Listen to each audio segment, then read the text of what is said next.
Good morning friends, আজকে হচ্ছে 4th of August. তো আজকের কোন কোন স্টকের উপর আমি ইন্টারডে প্ল্যান করব সেগুলো নিয়ে ডিসকাশন করব এই ভিডিওতে। তো এখন অলমোস্ট 9টা বাজে, 8:55 সকালবেলা আমি ভিডিও রেকর্ড করছি। স্টক সিলেকশন এখনও হয়নি। আমি লাস্ট ভিডিওতে আপনাদেরকে বলেছিলাম যে স্টক সিলেকশন আমার অলমোস্ট 9:40 হয়ে যায় স্টক সিলেকশন করতে করতে। ঠিক আছে, তো 9:40 পরে গিয়ে আমি ট্রেড প্ল্যান করি। প্রথম 15 মিনিট কোনো কাজই করা উচিত না মার্কেটে, কারণ প্রথম 15 মিনিটে প্রচণ্ড ভলেটাইল থাকে। তো সবার প্রথমে আমি আপনাদেরকে যে এক্সেল শিটটা এখানে দেখাচ্ছি, এটা হচ্ছে একটা রিস্ক ম্যানেজমেন্ট প্ল্যান।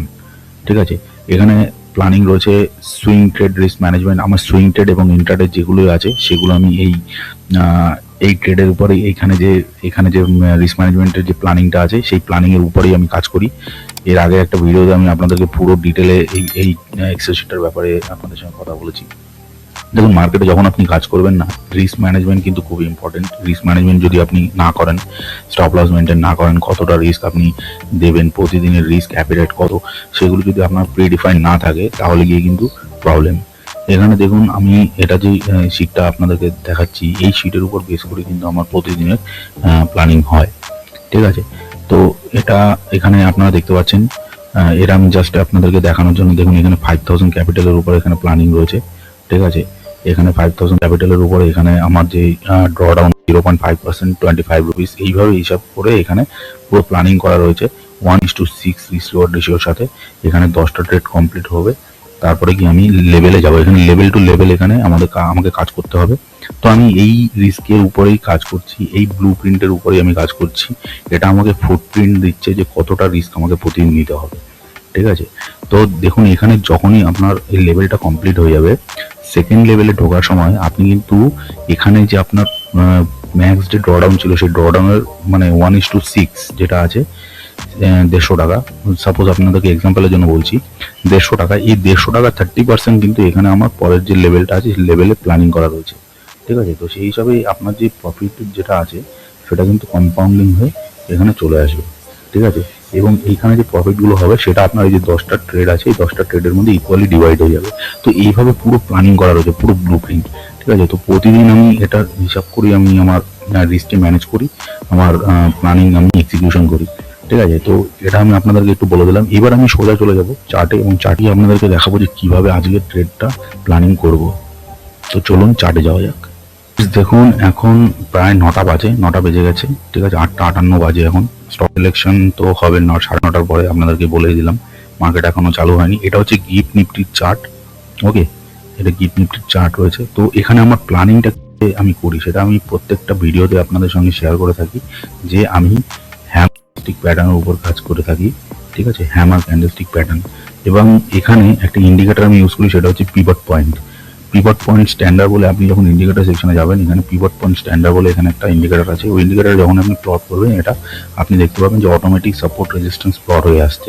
এটা হচ্ছে রেজিস্ট্যান্স 3, রেজিস্ট্যান্স 2, রেজিস্ট্যান্স 1। নিচে আপনি দেখতে পাবেন যে সাপোর্ট 1, সাপোর্ট 2, সাপোর্ট 3। ওকে, এবং মাঝখানে যে ব্ল্যাক কালারের যে লাইনটা আছে সেটা হচ্ছে পিভট। এটা হচ্ছে পিভট পয়েন্ট। প্রাইস যদি পিভটের উপরে থাকে তাহলে ওভারঅল কিন্তু মার্কেটের মধ্যে একটা বুলিশ সেন্টিমেন্ট দেখা যায়। ঠিক আছে, এবার আমার যে কন্ডিশন সেটা হচ্ছে এই হ্যামার ক্যান্ডেলস্টিক প্যাটার্নটা সকালবেলা 15 মিনিটের যে ক্যান্ডেলটা তৈরি হবে, ফার্স্ট 15 মিনিট ক্যান্ডেল, সেই 15 মিনিট ক্যান্ডেলের উপরে যে ক্যান্ডেলটা তৈরি হবে এই হ্যামার ক্যান্ডেলস্টিক প্যাটার্নটা, সেটা যেন পিভটের ঠিক কাছাকাছি হয়। ঠিক আছে, সেটা যদি পিভটের এই লেভেলের কাছাকাছি এখানে গিয়ে তৈরি হয় তাহলে খুবই ভালো। ওকে, একটু উপরে গিয়ে তৈরি হয় খুবই ভালো।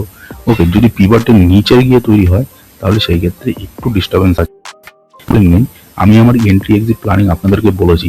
আমি নর্মালি হ্যামার ক্যান্ডেলস্টিক প্যাটার্নের উপরে কাজ করি, বলিস হ্যামার ক্যান্ডেলস্টিক প্যাটার্ন, সেটা যদি নিচেও হয় এখান থেকে রিভার্সাল দিয়ে উপরের দিকে যাওয়ার চান্সেস কিন্তু থাকে।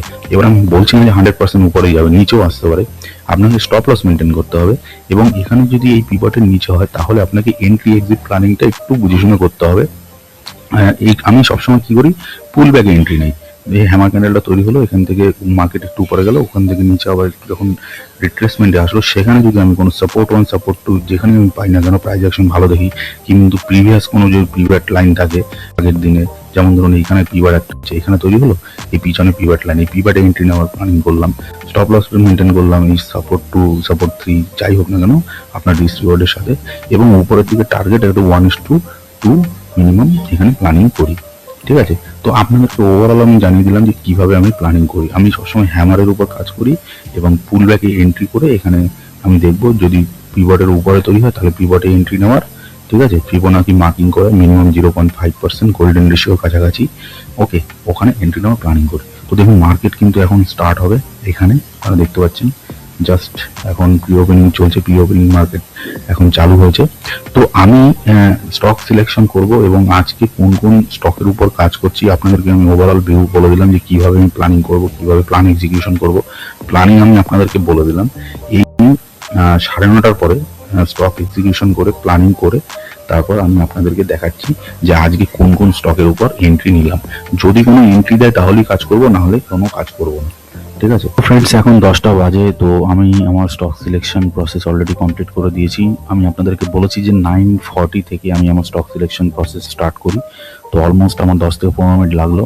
তো যেই করে স্টক আমার র্যাডারে এসছে সেগুলো নিয়ে আমি একটুখানি আপনাদেরকে দেখিয়ে দিই। দেখুন সবার প্রথমে আমার কাছে যেটা এসছে সেটা হচ্ছে এডাব্লিউএল এর 15 মিনিটের চার্ট আপনারা দেখতে পাচ্ছেন। তো এখানে আমি যেই ক্রাইটেরিয়াগুলো আমরা আপনাদেরকে বলেছিলাম ভিডিও স্টার্টিংয়ে, ইভেন আমার যে পুরোনো ভিডিও আছে সেই ভিডিওতে আমি আপনাদেরকে বলেছিলাম যে এখানে একটা হ্যামার ক্যান্ডেলস্টিক প্যাটার্ন তৈরি হতে হবে ফার্স্ট 15 মিনিট ক্যান্ডেলের উপর। তো আজকের যে প্রথম যে ফার্স্ট 15 মিনিট ক্যান্ডেল এটা আপনারা দেখতে পাচ্ছেন, নিচে আপনারা ডেটটা দেখতে পাচ্ছেন 4 আগস্ট 2026 9:15-তে এখানে ক্যান্ডেলটা তৈরি করেছে ফার্স্ট 15 মিনিট ক্যান্ডেল। তো এখানে যে ক্যান্ডেলটা তৈরি করেছে সেটা আপনারা দেখতে পাবেন যে এই ক্যান্ডেলটা এখানে একটা পিভট লাইন রয়েছে, ঠিক পিভট লাইনের উপরে গিয়ে এখানে ক্লোজিং দিয়েছে, ঠিক আছে। তো আমি কি বলেছি যে পিভট লাইনের কাছাকাছি হতে হবে, পিভট লাইনের উপরেও হতে হবে, পিভট লাইনে যদি নিচে থাকে তাহলে সেটা এন্ট্রি প্ল্যানিংও আমি আপনাদেরকে বলে দিয়েছি। তো যেহেতু এটা পিভটের উপরে তৈরি হয়েছে এবং এখানে আমি যদি ফিবোনাকি মার্কিং করি তাহলে 0.5% আমার কি হবে, এই ক্যান্ডেলটা ঠিক এই হবে। কিন্তু প্রবলেম হচ্ছে যে আমার যে পিভট লাইনটা সেটা 50%-এর উপরে এখানে তৈরি হয়েছে, ঠিক আছে। তো আমি কি করেছি, আমার ফার্স্ট প্রায়োরিটি এই পিভটকে দিয়েছি এবং এখানে আমার এন্ট্রি প্ল্যান করেছি অলমোস্ট 191-এর কাছাকাছি। কোনো বাই বা সেল রেকমেন্ডেশন না, যেহেতু এটা ইন্টারডে ট্রেড, এটা অলরেডি আপনারা যখন দেখবেন তখন অলরেডি ট্রেডটা কমপ্লিট হয়ে যাবে, ঠিক আছে। আপনাদের জাস্ট কনসেপ্টটা বলছি, আপনারা এইভাবে প্ল্যানিং করতে পারেন। এবার আমার পুল ব্যাক দিতে আসে, আমি আপনাদেরকে বলেছি যে আমি পুল ব্যাকে এন্ট্রি নেব। যদি প্রাইস নিচের দিকে পুল ব্যাক দিতে আসে তাহলে আমার যে প্ল্যানিং, এই প্ল্যানিংয়ে আমার এখানে প্ল্যানিং হবে, নয়তো এখানে কোনো এন্টার আমি করবো না, আমি এটাকে চেস করবো না, উপরে গিয়ে এন্ট্রি নেবো না। যদি পুল ব্যাক দিয়ে নিচের দিকে আসে তাহলে এটা আমি প্ল্যান করব। আমার এডাব্লিউএল আছে, আরও 3টে স্টক আছে যেগুলোর মধ্যে আমি অলরেডি আমার ট্রেড প্ল্যান করে ফেলেছি, আমি লিমিট অর্ডার রেখে দিয়েছি এই আমার প্ল্যানিংয়ে। প্রাইস যদি নিচের দিকে আসে তাহলে এন্টার করবো, নয়তো করবো না। এর পরের যে স্টক সেটা হচ্ছে লোধাতে দেখুন এখানেও সেম ক্রাইটেরিয়া তৈরি হয়েছে, ফার্স্ট 15 মিনিট ক্যান্ডেল এখানে হ্যামার ক্যান্ডেলস্টিক প্যাটার্ন তৈরি করেছে। এখানে পিভট পয়েন্টের এখানে আমার এন্ট্রি প্ল্যান করেছি এবং সাপোর্ট 1 যেটা দেখতে পাচ্ছেন, সাপোর্ট 1 এখানে আমার স্টপ লস প্ল্যানিং করছি। কিন্তু প্রাইস কি করছে, উপর দিকে মোমেন্টাম দিচ্ছে। যদি এটা নিচের দিকে পুল ব্যাক দিয়ে আসে তাহলে কি করবো, এখানে আমার এন্ট্রি প্ল্যান করবো, নয়তো করবো না। দেখুন প্রাইস কিন্তু মোমেন্টাম দিকে আসে তাহলে এন্ট্রি নেবো, নয়তো নেবো না। এটা গেল সেকেন্ড স্টক।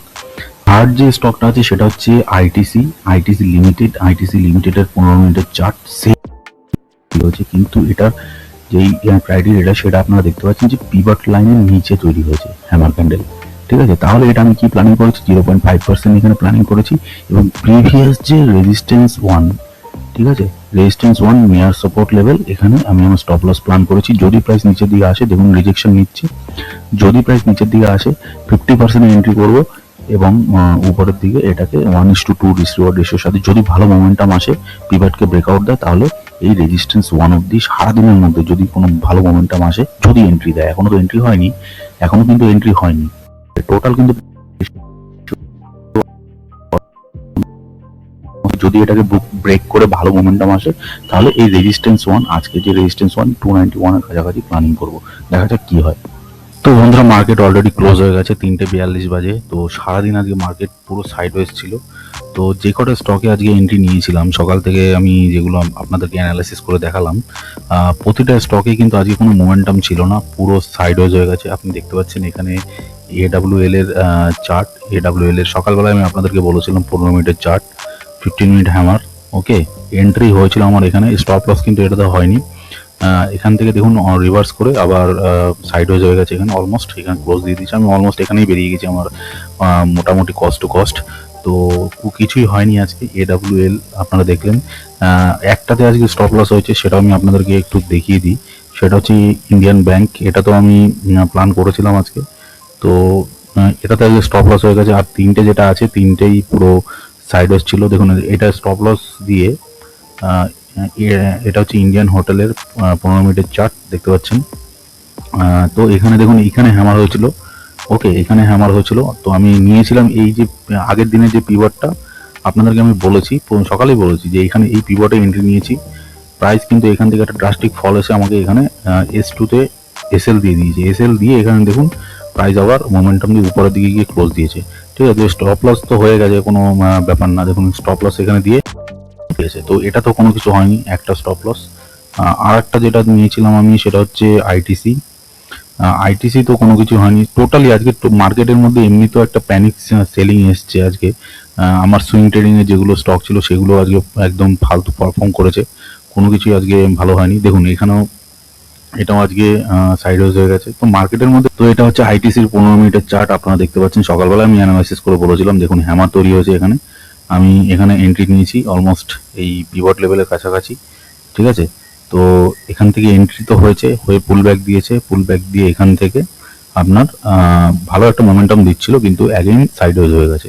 এই পিভটকে রেসপেক্ট করে এখান থেকে রেজেকশন নিয়ে এখানেই অলমোস্ট আমার এখানে পুরো প্রাইস আসবে, এখানেই ঘোরাফেরা করেছে, ঠিক আছে। কোনো টার্গেটই আসেনি, দেখুন এখানে কোনো টার্গেটই আসেনি। আমার 1:2-তে মোটামুটি টার্গেট ছিল, কিন্তু কোনো টার্গেট আসেনি, ঠিক আছে। সবকটা স্টকই আজকে এরকম প্রবলেম।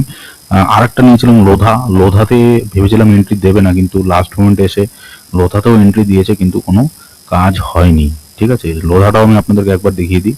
দেখুন লোধাতে এসেছিল সকালবেলা হ্যামার, খুব ভালো একটা হ্যামার তৈরি হয়েছিল। যে কটা হ্যামার পেয়েছি সব কটা ভালো ছিল, কিন্তু কোনো আজকে মোমেন্টাম দেয়নি। দেখুন এখানে হ্যামার তৈরি হয়েছে পিভটের উপরে, ভালো একটা ভালো লেভেলে ছিল, এখান থেকে এন্ট্রি দিয়ে উপরের দিকে যাওয়ার কথা, কিন্তু দেখুন পুরো সাইডওয়েজ, মার্কেট পুরো সাইডওয়েজ, ঠিক আছে। তো আমি অলমোস্ট এই তিনটে স্টকেই কস্ট টু কস্ট বেরিয়ে গেছি, এবং ইন্ডিয়ান হোটেল যেটা দেখালাম সেটাতে স্টপ লস হয়েছে, আর বাকি তিনটেতে sideways almost cost to cost আমি বেরিয়ে গেছি, ঠিক আছে। তো আজকে কোনো কিছুই হয়নি, তো আজকের দিনটা এরকমই গেল। আজকে 4 তারিখ, 4 তারিখে ট্রেডিং সেশন শেষ। তো দেখা যাক 5 তারিখে কি হয়। 5 তারিখে কোনো ভালো মোমেন্টাম কিছু এরকম হ্যামারের মধ্যে কাজ করা যায় কিনা সেটাও আমি আপনাদের সঙ্গে শেয়ার করার চেষ্টা করব। তো টার্গেট হোক চাই না হোক, আপনাদের কাছে যে সেটআপটা আই থিঙ্ক অলরেডি ক্লিয়ার হয়ে গেছে, আপনারা বুঝতে পারছেন যে কিভাবে কাজ হয়, ঠিক আছে। লাস্ট উইকে 3 দিন আমি ইন্টারডেতে প্ল্যান করেছিলাম, 3 দিনই ভালো কাজ করেছিল। গতকাল আমি কাজ করতে পারিনি, তো আজকে হচ্ছে 4 তারিখ, 4 তারিখে কাজ করলাম, কোনো কিছুই হয়নি, ঠিক আছে। তো আজকের মতো এখানে এন্ড করলাম ভিডিওটা। যদি কোনো ইনফরমেটিভ কিছু লাগে ভিডিওটিকে লাইক করুন, চ্যানেলটিকে সাবস্ক্রাইব করুন। দেখা হচ্ছে পরের ভিডিওতে, নমস্কার।